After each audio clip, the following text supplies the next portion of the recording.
Hello guys, welcome back to banking Kannadiga. There is a good news. Canara bank ಬಂದ್ಬಿಟ್ಟು ಹೊಸ notification ಬಿಟ್ಟಿದೆ. And ಈ ನೋಟಿಫಿಕೇಶನ್ಗೆ ಯಾರೆಲ್ಲ ಅಪ್ಲೈ ಮಾಡಬಹುದು ಅಂಡ್ ನನ್ನ ಪರ್ಸನಲ್ ಒಪಿನಿಯನ್ ನಾನು ವಿಡಿಯೋ ಕೊನೆಯಲ್ಲಿ ಹೇಳ್ತೀನಿ. ಫಸ್ಟ್ ನೋಟಿಫಿಕೇಶನ್ ಅಲ್ಲಿ ಇರೋ ಡೀಟೇಲ್ ನಾನು ತೋರಿಸ್ತಾ ಹೋಗ್ತೀನಿ. ಅಂಡ್ ಇವಾಗ ನೋಟಿಫಿಕೇಶನ್ ನೋಡೋಣ ಏನಿದೆ ಅಂತ. ಇದು ಬಂದ್ಬಿಟ್ಟು engagement of graduate apprentice program ಅಂತ 2025-26ಗೆ ಕೆನರಾ ಬ್ಯಾಂಕ್ ಕಡೆಯಿಂದ. ಅಂಡ್ ಇದಕ್ಕೆ ಅಪ್ಲೈ ಮಾಡೋಕ್ಕೂ ಮುಂಚೆ ನೀವು ನ್ಯಾಟ್ಸ್ ಅಂತ ಒಂದು ಪೋರ್ಟಲ್ ಇದೆ ಗೌರ್ಮೆಂಟ್ ಆಫ್ ಇಂಡಿಯಾದು. ಆ ಪೋರ್ಟಲ್ ಅಲ್ಲಿ ನೀವು ಕ್ಯಾಂಡಿಡೇಟ್ ಆಗಿ ರಿಜಿಸ್ಟರ್ ಆಗಿರಬೇಕು. ಆ ವೆಬ್ಸೈಟ್ ಲಿಂಕ್ ಬಂದ್ಬಿಟ್ಟು www.nats.education.government ಇಲ್ಲಿದೆ ಲಿಂಕು. ಈ ಲಿಂಕ್ ಎಲ್ಲ ನಿಮಗೆ ಡಿಸ್ಕ್ರಿಪ್ಷನ್ ಅಲ್ಲೂ ಸಿಗುತ್ತೆ.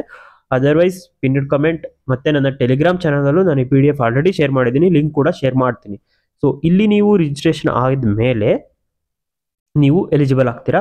ಅಂಡ್ ಅಲ್ಲಿ ರಿಜಿಸ್ಟ್ರೇಷನ್ ಹಾಕೋಕೆ ಎಲಿಜಿಬಿಲಿಟಿ ನಿಮ್ದು ಡಿಗ್ರಿ ಮುಗ್ದಿರಬೇಕು and degree final sem result ಬಂದಿರಬೇಕು. ಸೊ ಈಗ ಅಪ್ಲಿಕೇಶನ್ ಯಾವತ್ತಿಂದ ಓಪನ್ ಆಗುತ್ತೆ ಅಂದ್ರೆ ಕೆನರಾ ಬ್ಯಾಂಕ್ದು ಓಪನಿಂಗ್ ಡೇಟ್ ಬಂದ್ಬಿಟ್ಟು 23ನೇ ತಾರೀಕು ಅಂದ್ರೆ ಇವತ್ತು ಸೆಪ್ಟೆಂಬರ್. ಲಾಸ್ಟ್ ಡೇ ಅಪ್ಲೈ ಮಾಡೋದಕ್ಕೆ 12ನೇ ತಾರೀಕು ನೆಕ್ಸ್ಟ್ ಮಂತ್. ಸೊ ಇಲ್ಲಿ ನೀವು ರಿಜಿಸ್ಟ್ರೇಷನ್ ಆದಮೇಲೆ ಇಲ್ಲಿದೆಯಲ್ಲ ಈ ಲಿಂಕು, ಈ ವೆಬ್ಸೈಟ್ ಅಲ್ಲಿ ಗೌರ್ಮೆಂಟ್ ನ್ಯಾಷನಲ್ ಅಪ್ರೆಂಟಿಸ್ ಪ್ರೋಗ್ರಾಮ್ದು ಲಿಂಕ್ ಅದು. ಅಲ್ಲಿ ರಿಜಿಸ್ಟ್ರೇಷನ್ ಆಗಿದ ನಂತರ ಮತ್ತೆ ಕೆನರಾ ಬ್ಯಾಂಕ್ ವೆಬ್ಸೈಟ್ ಅಲ್ಲಿ ಬಂದ್ಬಿಟ್ಟು ನೀವು ಅಪ್ಲಿಕೇಶನ್ ಹಾಕಬೇಕು ಈ ಅಪ್ರೆಂಟಿಸ್ ಪ್ರೋಗ್ರಾಮ್ಗೆ. ಅಂಡ್ ಅಲ್ಲಿ ನೀವು ಈ ರಿಜಿಸ್ಟ್ರೇಷನ್ ಆದಮೇಲೆ ನಿಮಗೆ ನ್ಯೂಮರಿಕಲ್ ನಂಬರ್ ಬರುತ್ತೆ, ಅಂದ್ರೆ ರಿಜಿಸ್ಟ್ರೇಷನ್ ನಂಬರ್ ಬರುತ್ತೆ ಅಪ್ರೆಂಟಿಸ್ ಅಂತ, ನ್ಯಾಟ್ಸ್ ರಿಜಿಸ್ಟ್ರೇಷನ್ ನಂಬರ್. ಅದನ್ನ ನೀವು ಅಪ್ಲೈ ಮಾಡಬೇಕಾಗುತ್ತೆ ಕೆನರಾ ಬ್ಯಾಂಕ್ ವೆಬ್ಸೈಟ್ ಅಲ್ಲಿ. ಸೊ ಈಗ ಡೀಟೇಲ್ಡ್ ವೇಕೆನ್ಸಿ ನೋಡೋಣ. ನಮ್ಮ ಕರ್ನಾಟಕ ಸ್ಟೇಟ್ ನೋಡೋಣ.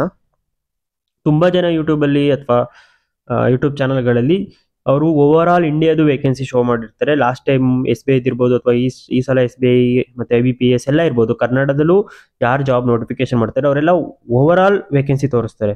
ಬಟ್ ತಮ್ನೇಲಲ್ಲಿ ಇರ್ಬೋದು ಹೇಳ್ಬೇಕಿದ್ರೆ. ಬಟ್ ಇಂಪಾರ್ಟೆಂಟ್ ಏನು ಅಂದ್ರೆ ನಮಗೆ ಯಾವುದು ಅಷ್ಟು ವೇಕೆನ್ಸಿಲಿ ಎಲ್ಲ ನಮಗಿರಲ್ಲ. ನಮ್ಮ ಸ್ಟೇಟು ನಾವು ಒಂದೇ ಸ್ಟೇಟಿಗೆ ಅಪ್ಲೈ ಮಾಡೋಕ್ಕಾಗೋದು.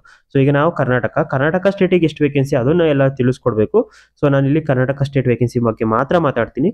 ಕರ್ನಾಟಕ ಸ್ಟೇಟ್ಗೆ ಇರೋದು 591 ವೇಕೆನ್ಸಿ. ಸೊ ಇಲ್ಲಿ ಸ್ಪ್ಲಿಟ್ ವೈಸ್ ಕ್ಯಾಟಗರಿ ವೈಸ್ ನೀವು ನೋಡ್ಕೋಬಹುದು. ನಾನು ಇದನ್ನ PDF ಕೂಡ ಶೇರ್ ಮಾಡ್ತೀನಿ. 591 ಒಳ್ಳೆ ವೇಕೆನ್ಸಿನೇ ಇದೆ. ಸೊ ಈಗ ನೆಕ್ಸ್ಟ್ ನೋಡೋಣ. ನೆಕ್ಸ್ಟ್ ಬಂದ್ಬಿಟ್ಟು ಯಾರೆಲ್ಲ ಎಲಿಜಿಬಲ್ ಇದ್ದೀರಾ ಅಂತ.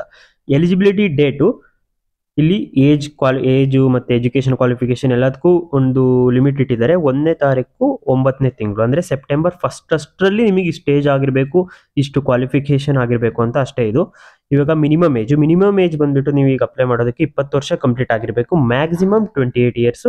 And relaxation according to government norms ಇದೆ.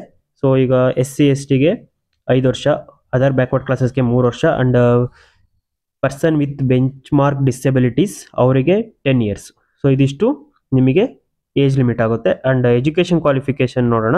ಎಜುಕೇಶನ್ ಕ್ವಾಲಿಫಿಕೇಶನ್ ಬಂದ್ಬಿಟ್ಟು ನಿಮ್ದು ಡಿಗ್ರಿ ಪಾಸ್ ಆಗಿರಬೇಕು. ಇದರಲ್ಲಿ ಇನ್ನೊಂದು ಲಿಮಿಟ್ ಏನಿದೆ ಅಂತಂದ್ರೆ candidate must have passed their graduation not earlier than 1/1/2022. 2022ಕ್ಕಿಂತ ಮುಂಚೆ ಪಾಸ್ ಆಗಿರಬಾರ್ದು. 2022ರಿಂದ ಈ ಕಡೆಗೆ ಯಾರ್ಯಾರು ಪಾಸ್ಔಟ್ ಆಗಿದ್ದೀರಾ ಅವ್ರಿಗೆ ಮಾತ್ರ ಎಲಿಜಿಬಲ್ ಇರುತ್ತೆ. 2022 ಜನವರಿ 1ರಿಂದ 1 ಸೆಪ್ಟೆಂಬರ್ 2025 ಈ ಟೈಮ್ ಸ್ಪ್ಯಾನ್ ಏನಿದೆ ಅದರಲ್ಲಿ ಪಾಸ್ಔಟ್ ಆಗಿದ್ರೆ ನೀವು ಈ ಅಪ್ಲಿಕೇಶನ್ಗೆ ಎಲಿಜಿಬಲ್ ಇರ್ತೀರಾ. So test local language test ಅಂತ. ನೀವು ಕನ್ನಡ ಓದಿಲ್ಲ ಅಂತ ಅಂದ್ರೆ 10ನೇ ಕ್ಲಾಸಲ್ಲಿ 12ನೇ ಕ್ಲಾಸಲ್ಲಿ ನಿಮಗೆ ಈ ಟೆಸ್ಟ್ ಇರುತ್ತೆ. ಅಕಸ್ಮಾತ್ ಕನ್ನಡ ಓದಿದ್ರೆ ನೀವು 10th or 12th marks card submit ಮಾಡಿದ್ರೆ ನಿಮಗೆ ಲೋಕಲ್ ಲ್ಯಾಂಗ್ವೇಜ್ ಟೆಸ್ಟ್ ಇರಲ್ಲ.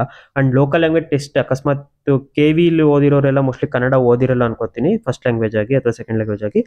ಅವರು ಟೆನ್ಷನ್ ತಗೋಬಿಡಿ. ಕನ್ನಡ ಟೆಸ್ಟ್ ಅಂದ್ರೆ ನಿಮಗೆ ಕನ್ನಡ ಮಾತಾಡಕ್ ಬಂದ್ರೆ ಸಾಕು. ಅಂಡ್ ಯಾವ್ದಾರ ಒಂದು ಕತೆ ಬುಕ್ ಕೊಡ್ತಾರೆ, ಇಲ್ಲ ಕನ್ನಡದಲ್ಲಿ ಏನಾದ್ರು ಮಾತಾಡಿಸ್ತಾರೆ ಅಷ್ಟೇ. ಈಗ physical and medical fitness test ಇದೆಲ್ಲ ನಿಮ್ದು ಶಾರ್ಟ್ ಲಿಸ್ಟ್ ಆದ್ಮೇಲೆ ಅವರೇ ಕರೀತಾರೆ. ಕಾಲ್ ಲೆಟರ್ ಅಂದ್ರೆ ನೀವು ಬನ್ನಿ, ನೀವು ಸೆಲೆಕ್ಟ್ ಆಗಿದ್ದೀರಾ ಅಂತ ಒಂದು ನಿಮಗೆ ಇಂಟಿಮೇಷನ್ ಬರುತ್ತೆ. ಆ ಇಂಟಿಮೇಷನ್ ಆದ್ಮೇಲೆ ಇದೆಲ್ಲ ಪ್ರೊಸೆಸ್. ಇದ್ರ ಬಗ್ಗೆ ನೀವೆಲ್ಲ ಸೆಲೆಕ್ಟ್ ಆದ್ಮೇಲೆ ಮಾತಾಡೋಣ. ಇವಾಗ ನೆಕ್ಸ್ಟ್ ಕ್ರೈಟೀರಿಯಾಗ ಹೋಗೋಣ. ನೆಕ್ಸ್ಟ್ ಇಂಪಾರ್ಟೆಂಟ್ ಏನಿದೆ ಅಂತಂದ್ರೆ ಪೀರಿಯಡ್ ಟ್ರೈನಿಂಗ್ ಬಂದ್ಬಿಟ್ಟು ಇದು ಅಪ್ರೆಂಟಿಸ್ ಟ್ರೈನಿಂಗ್ ಅಂತ. ಅಂಡ್ ಇದರಲ್ಲಿ ಸ್ಯಾಲ್ರಿ ಕೊಡ್ತಾರೆ. ಸ್ಯಾಲ್ರಿ ಕೊಡ್ದಲ್ಲೇ ಟ್ರೈನಿಂಗ್ ಅಂದ್ರೆ ಅಪ್ರೆಂಟಿಸ್ ಪ್ರೋಗ್ರಾಮು. ಸ್ಯಾಲ್ರಿ ಬಗ್ಗೆ ನಾನು ನೆಕ್ಸ್ಟ್ ಹೇಳ್ತೀನಿ ಎಷ್ಟು ಸಿಗುತ್ತೆ ಅಂತ. ನಿಮಗಿದು 12 ತಿಂಗಳು ಮಾತ್ರ ಇರುತ್ತೆ. 12 ತಿಂಗಳಾದ್ಮೇಲೆ ನೀವು ಈ ಜಾಬ್ನ ಕಂಟಿನ್ಯೂ ಮಾಡೋಕ್ಕಾಗಲ್ಲ. ಅಂಡ್ ಇಟ್ ಡಿಪೆಂಡ್ಸ್, ಆ ಬ್ಯಾಂಕ್ ಮೇಲೆ ಡಿಪೆಂಡ್ ಆಗುತ್ತೆ ನೀವು ಕಂಟಿನ್ಯೂ ಮಾಡ್ತೀರಾ ಮಾಡಲ್ವಾ ಅನ್ನೋದು. ಅದನ್ನು ಅವರು ಮೆನ್ಷನ್ ಮಾಡಿದ್ದಾರೆ, ನೋ ಅಬ್ಲಿಗೇಷನ್ ಅಂತ. So place of training training will important candidate benches per okay. ನೀವು ಯಾವ ಸ್ಟೇಟಿಗೆ ಅಪ್ಲೈ ಮಾಡ್ತೀರಾ ಆ ಸ್ಟೇಟಲ್ಲಿ ಡಿಸ್ಟಿಕ್ ಲಾಸ್ಟ್ ಟೈಮ್ ಏನು ಮಾಡಿದ್ರು ಅಂದರೆ ಡಿಸ್ಟಿಕ್ ಕೂಡ ನಮಗೆ ಸೆಲೆಕ್ಟ್ ಮಾಡ್ಕೊಳಕ್ಕೆ ಕೊಟ್ಟಿದ್ರು. ಈ ವರ್ಷ ನೋಟಿಫಿಕೇಶನ್ ಅಲ್ಲಿ ಡಿಸ್ಟಿಕ್ ಇಲ್ಲ. ಮೇ ಬಿ ನೀವು ಅಪ್ಲಿಕೇಶನ್ ಹಾಕ್ಬೇಕಿದ್ರೆ ಡಿಸ್ಟಿಕ್ ಬರ್ಬೋದು. ಯಾರು ಅಪ್ಲೈ ಮಾಡ್ತೀರಾ ಅವ್ರು ನನಗೆ ಒಂದ್ಸಲ ಹೇಳಿ ಯಾವ್ಯಾವ ಡಿಸ್ಟಿಕ್ ಇದೆ ಅಂತ. ಸೊ ಈಗ ಪ್ರೊಫೈಲ್ ನೋಡೋಣ.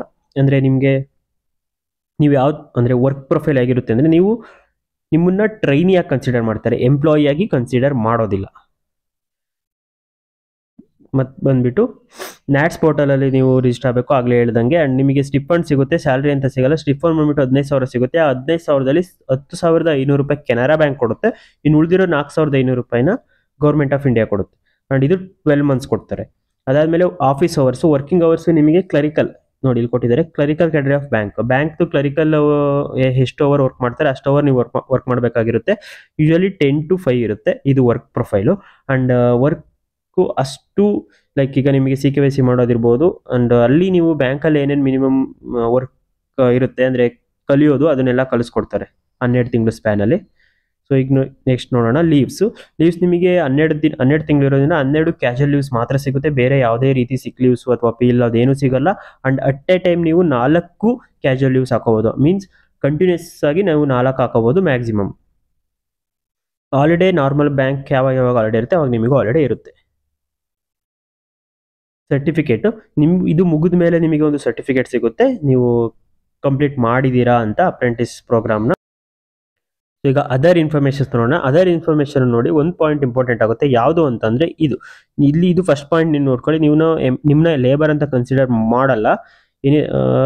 Bonus shall not be applicable. ನಿಮಗೆ ESI PF ಏನು ಸಿಗಲ್ಲ. 15 ರೂಪಾಯಿ ಹಾರ್ಡ್ ಕ್ಯಾಶ್ ಅಂದರೆ ಇನ್ನೆಂಡ ನಿಮಗೆ ಅದು ಸಿಗೋದು 15. ಅದು ಬಿಟ್ಟು ಇಂಪಾರ್ಟೆಂಟ್ ಪಾಯಿಂಟ್ ಏನಾಗುತ್ತೆ ಅಂತ ಅಂದರೆ bank shall have no obligation to offer regular employment to the apprentice during and or after the completion of the apprenticeship program.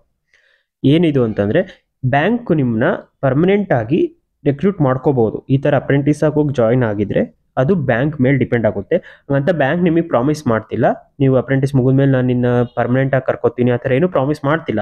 But ಮಾಡಬಹುದು, ನಾನು ತಗೋತೀನೇನೋ ಅಂತ ಹೇಳಿದ್ದಾರೆ ಅಷ್ಟೇ.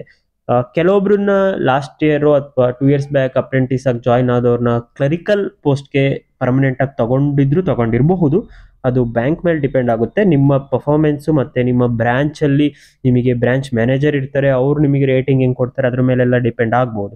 ಸೊ ಇದೊಂದು ಪಾಯಿಂಟು ಸ್ವಲ್ಪ ಇಂಪಾರ್ಟೆಂಟ್ ಆಗುತ್ತೆ. ಆ್ಯಂಡ್ ಇದ್ರ ಮೇಲೆ ನಾನೇನು ಕಮೆಂಟ್ ಮಾಡೋಕ್ಕಾಗಲ್ಲ. ಅಂದರೆ ಕನ್ಫರ್ಮ್ ಆಗಿ ತಗೋತಾರ, ಕನ್ಫರ್ಮ್ ಆಗಿ ನಿಮಗೆ ಪರ್ಮನೆಂಟ್ ಜಾಬಾ ಅಂತ. ಅಕಾರ್ಡಿಂಗ್ ಟು ನೋಟಿಫಿಕೇಶನ್ ಇದು ಪರ್ಮನೆಂಟ್ ಜಾಬ್ ಅಲ್ಲ. ಆ್ಯಂಡ್ ನೋಟಿಫಿಕೇಶನ್ ಇರೋ ಪಾಯಿಂಟ್ ಏನಿದೆ ಪರ್ಮನೆಂಟ್ ಜಾಬ್ ಆಗಿ ತಗೋಬಹುದು. ಆ್ಯಂಡ್ ಅದಕ್ಕೇನು ರಿಸ್ಟ್ರಿಕ್ಷನ್ ಇಲ್ಲ. ಆ್ಯಂಡ್ ಇದು ಕೆನರಾ ಬ್ಯಾಂಕ್ ಅವರೇ ರಿಲೀಸ್ ಮಾಡಿರೋ ನೋಟಿಫಿಕೇಶನ್ ಇರೋದ್ರಿಂದ ಸೊ ನೀವು ಈ ಪಾಯಿಂಟ್ನ ನಂಬೋದು. ಮೇ ಬಿ ಅವ್ರು ನಿಮ್ಮನ್ನ ಪರ್ಮನೆಂಟಾಗಿ ತಗೋಬಹುದು based on your performance.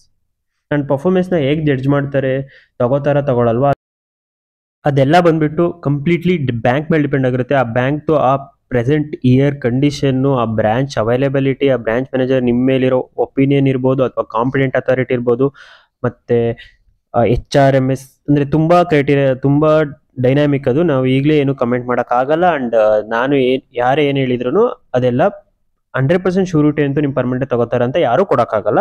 And ಅವರು ನೋಟಿಫಿಕೇಶನ್ ಕ್ಲಿಯರಾಗಿ ಹೇಳಿದ್ದಾರೆ 12 ತಿಂಗಳಾದ್ಮೇಲೆ ನೀವು ಟರ್ಮಿನೇಟ್ ಆಗ್ತೀರಾ. ಇದು ಟ್ರೈನಿಂಗ್ ಅಷ್ಟೇ, ನೀವು ಎಂಪ್ಲಾಯ್ ಆಗಿ ಜಾಯಿನ್ ಆಗ್ತಿಲ್ಲ, ಜಸ್ಟ್ ಟ್ರೈನಿಂಗ್ ಪರ್ಪಸ್. ಆ್ಯಂಡ್ ನಿಮಗೆ 15,000 ಸಂಬಳ ಸಿಗುತ್ತೆ. ಇವಾಗ ಸೆಲೆಕ್ಷನ್ ಪ್ರೊಸೆಸ್ ನೋಡೋಣ. Selection process simple. 12th pass out ಆಗಿರಬೇಕು, ಅಂದರೆ ಡಿಗ್ರಿ ಪಾಸ್ಔಟ್ ಆಗಿರಬೇಕು. ಬಟ್ ಅವ್ರು ಕನ್ಸಿಡರ್ ಮಾಡ್ತಿರೋದು 12th ಮಾರ್ಕ್ಸ್. 12th ಅಂದರೆ ಅಪ್ಲಿಕೇಶನ್ ಹಾಕೋರಲ್ಲಿ ಮೆರಿಟ್ ವೈಸು ಅವರು ಡಿಸೆಂಡಿಂಗ್ ಆರ್ಡರಲ್ಲಿ ಲಿಸ್ಟ್ ಮಾಡ್ತಾರೆ. ಆ್ಯಂಡ್ ಮಿನಿಮಮ್ ಪರ್ಸೆಂಟೇಜ್ ಮೊದಲೇ ಕೊಟ್ಟಿದ್ದಾರೆ. ಜನರಲ್ OBC EWS ಆದರೆ ನೀವು ಮಿನಿಮಮ್ 60% ತೆಗೆದಿರಬೇಕು ಸೆಕೆಂಡ್ PUCಲಿ. And remaining all other categories SC ST PWBD ಅವರು 55% ಮಿನಿಮಮ್ ತೆಗೆದಿರಬೇಕು. ಆ್ಯಂಡ್ ಎಜುಕೇಷನ್ ಕ್ವಾಲಿಫಿಕೇಶನ್ ಬಂದುಬಿಟ್ಟು ನಿಮ್ಮದು ಡಿಗ್ರಿ ಮುಗಿದಿರಬೇಕು. ಬಟ್ ರ್ಯಾಂಕ್ ಡಿಸೈಡ್ ಮಾಡಿ ನಿಮಗೆ ಸೆಲೆಕ್ಷನ್ ಕೊಡೋದಕ್ಕೆ ಅವ್ರು ಕನ್ಸಿಡರ್ ಮಾಡ್ತಿರೋದು 12th ಮಾರ್ಕ್ಸ್ ಕಾರ್ಡ್. ಸೊ ಈಗ ನೆಕ್ಸ್ಟ್ ನೋಡೋಣ. ನೆಕ್ಸ್ಟ್ ಬಂದುಬಿಟ್ಟು ಅಪ್ಲಿಕೇಶನ್ ಫೀಸ್ ಬರುತ್ತೆ. Application fees SC ST PD ಕ್ಯಾಟಗರಿಯವರಿಗೆ ನಿಲ್, ಇನ್ನು ಉಳಿದಿರೋ ಎಲ್ಲ ಕ್ಯಾಟಗರಿಗೆ 500. ಆ್ಯಂಡ್ ಅಪ್ಲೈ ಮಾಡೋದು ಆಗಲೇ ಹೇಳಿದೆ, ನೀವು ಹೋಗ್ಬಿಟ್ಟು ನ್ಯಾಟ್ ಪೋರ್ಟಲಲ್ಲಿ ರಿಜಿಸ್ಟರ್ ಆಗಬೇಕು. ಅದಾದ ನಂತರ ಕೆನರಾ ಬ್ಯಾಂಕ್ ವೆಬ್ಸೈಟಲ್ಲಿ ಹೋಗ್ಬಿಟ್ಟು ಕೆರಿಯರ್ಸ್ ರಿಕ್ರೂಟ್ಮೆಂಟಲ್ಲಿ ಹೋಗ್ಬಿಟ್ಟು ನೀವು ಅಪ್ಲೈ ಮಾಡಬೇಕಾಗುತ್ತೆ. ಸೊ ಈಗ ಯಾರ್ಯಾರು ಅಪ್ಲೈ ಮಾಡಬೇಕು ಯಾರ್ಯಾರು ಅಪ್ಲೈ ಮಾಡಬಾರ್ದು ಅಂತ ನನ್ನ ಪರ್ಸನಲ್ ಒಪಿನಿಯನ್ ಹೇಳ್ತೀನಿ. ಯಾರಿಗೆ ತೀರಾ ಮನೇಲಿ ಕಷ್ಟ ಇದೆ ಅಂಡ್ ನಾನು ಮನೇಲಿ ಇರೋಕ್ಕೆ ಆಗ್ತಿಲ್ಲ, ನಾನು ಹೊರಗಡೆ ಕೆಲ್ಸಕ್ಕೆ ಹೋಗಲೇಬೇಕು ಅಂಥವ್ರು ಯಾರ್ಯಾರು ಇದ್ದೀರಾ ಅವ್ರು ಅಪ್ಲೈ ಮಾಡಿ. ಆ್ಯಂಡ್ ನನ್ನ ಸಿಚುವೇಶನು ಹೀಗೆ ಇದ್ರೂ ನಾನು ಅಪ್ಲೈ ಮಾಡಿರಲಿಲ್ಲ ಯಾವುದೇ ಅಪ್ರೆಂಟಿಸ್ ಪ್ರೋಗ್ರಾಮ್ಗೆ, ಬಿಕಾಸ್ ನನ್ನ ಮೈಂಡ್ಸೆಟ್ ಬೇರೆ ಇತ್ತು. ನನ್ನ ಮೈಂಡ್ಸೆಟ್ ಏನಿತ್ತು ಅಂತಂದರೆ ನಾನು ಹೇಳ್ತೀನಿ ನೋಡಿ, ಈಗ ಇವರು 15,000 ಕೊಡ್ತಾರೆ, ಅದು ಪರ್ಮನೆಂಟ್ ಜಾಬ್ ಅಲ್ಲ 1 ಪಾಯಿಂಟು. ಆ್ಯಂಡ್ ಆ 15,000ನ 3 ತಿಂಗಳು ಅಂತಂದರೆ 45,000 ಆಗುತ್ತೆ 3 ತಿಂಗಳಿಗೆ. ಬಟ್ ನಾನು ಮಿನಿಮಮ್ ಅಂದ್ರೆ ಕ್ಲರಿಕಲ್ ಲೆವೆಲ್ ಪೋಸ್ಟ್ ಕ್ಲಿಯರ್ ಮಾಡಿದ್ರೇ 1 ತಿಂಗಳಿಗೇ ಅದು ದುಡಿತೀನಿ. ಆ್ಯಂಡ್ ಈಗ 1 ವರ್ಷಕ್ಕೆ ಲೆಕ್ಕ ಹಾಕೋಣ, 1 ವರ್ಷಕ್ಕೆ ಇವ್ರು ಕೊಡೋ ಸ್ಯಾಲರಿ 1,80,000 ಆಗುತ್ತೆ. ಸೊ 1,80,000ನ ನಾನೇನಾದರೂ ಆಫೀಸರ್ ಎಕ್ಸಾಮ್ ಕಷ್ಟಪಟ್ಟು ಒಂದು 6 ತಿಂಗಳು ಕಷ್ಟಪಟ್ಟು ಎಕ್ಸಾಮ್ ಕ್ಲಿಯರ್ ಮಾಡಿಕೊಂಡ್ರೆ ಅದು 2 ತಿಂಗಳಲ್ಲಿ ಬಂದೋಗುತ್ತೆ ಆ ಸ್ಯಾಲ್ರಿ. ಸೊ ಆ ಥರ ಮೈಂಡ್ಸೆಟ್ಟಲ್ಲಿ ನಾನು ಎಕ್ಸಾಮಿಗೆ ಯಾವುದೇ ಅಪ್ರೆಂಟಿಸು ಅಂದರೆ ಟೆಂಪರರಿ ಎಕ್ಸಾಮ್ಗೆ ಅಪ್ಲೈ ಮಾಡಿರಲಿಲ್ಲ. ಆ್ಯಂಡ್ ಇನ್ನೊಂದು ರೀಸನ್ ಏನು ಅಂದರೆ, ನನ್ನ ಒಪಿನಿಯನ್ ನಾನು ಹೇಳ್ತಿರೋ ನನ್ನ ಬಗ್ಗೆ, ನನ್ನ ಮೇಲೆ ನಾನು ಜಾಬಿಗೆ ಹೋಗಿ ಮನೆಗೆ ಬಂದು ಪ್ರಿಪೇರ್ ಆಗಿ ಎಕ್ಸಾಮ್ ಕ್ಲಿಯರ್ ಮಾಡ್ತೀನಿ ವಿತಿನ್ 6 ಮಂತ್ ಆ ಥರ ಅನಿಸಿರಲಿಲ್ಲ. ಮೇ ಬಿ 2 ಇಯರ್ಸ್ ತೊಗೊಂಡು ಕ್ಲಿಯರ್ ಮಾಡ್ಬೋದೇನೋ, ಬಟ್ ಕ್ಲಿಯರ್ ಮಾಡಿರೋರು ಇರ್ತಾರೆ ಜಾಬಿಗೆ ಹೋಗಿ ಬಂದು. ಬಟ್ ನನಗೆ ಆಗ್ತಿರಲಿಲ್ಲ, ಯಾಕೆಂದರೆ ನನ್ನ ಮೈಂಡ್ಸೆಟ್ಟು ಸ್ವಲ್ಪ ಡಿಫ್ರೆಂಟು.